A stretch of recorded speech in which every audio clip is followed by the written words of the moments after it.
ഓണത്തിന് ശേഷം ഞങ്ങൾ വയനാട്ടിലേക്കൊരു യാത്രയാണ്. വയനാട്ടിൽ നിന്ന് ദുരന്തഭൂമിയിൽ നിന്ന് ഒരമ്മ നമ്മളെ കുറേ നാളുകൾ കൊണ്ട് വിളിക്കുകയാണ്. ദുരന്തത്തിന് മുമ്പ് പോലെ ആ അമ്മ നമ്മളെ വിളിക്കുന്നതാണ്.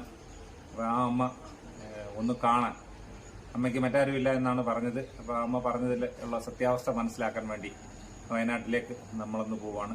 അമ്മ മേപ്പാടി ചുരൽമല ഭാഗത്താണ് അമ്മയുടെ താമസം. അപ്പോൾ ഇപ്പം ക്യാമ്പിലാണോ എന്താണ്, അല്ലെ അമ്മ വാടക കെട്ടിടത്തിലാണോ എന്താണെന്നുള്ളതൊരു കൃത്യത നമുക്കില്ല. അപ്പോൾ അമ്മ വിളിച്ചിരുന്നു, കഴിഞ്ഞ ദിവസങ്ങളിലും അമ്മ വിളിച്ചിരുന്നു. അപ്പോൾ വയനാട്ടിലേക്കാണ് ഞങ്ങളുടെ യാത്ര. ഞാനും ധന്യയും കൂടി ഇന്ന് വൈകുന്നേരം വയനാട്ടിലേക്ക് പോവുകയാണ്. അപ്പോൾ വയനാട്ടിലുള്ള സുഹൃത്തുക്കൾ ആരെങ്കിലും ഉണ്ടെങ്കിൽ, നമുക്ക് പരിചയക്കാരായിട്ടുള്ള ആരെങ്കിലും ഉണ്ടെങ്കിൽ നിങ്ങൾ ഞങ്ങളോട് ഫോണിൽ ബന്ധപ്പെടാം. ഞാനും വൈഫുമാണ് വരുന്നത്. എനിക്ക് വയനാട്ടിലൊരു സുഹൃത്തുണ്ട്, അദ്ദേഹത്തിൻ്റെ കൂടാണ് ഞാൻ വരുന്നത്.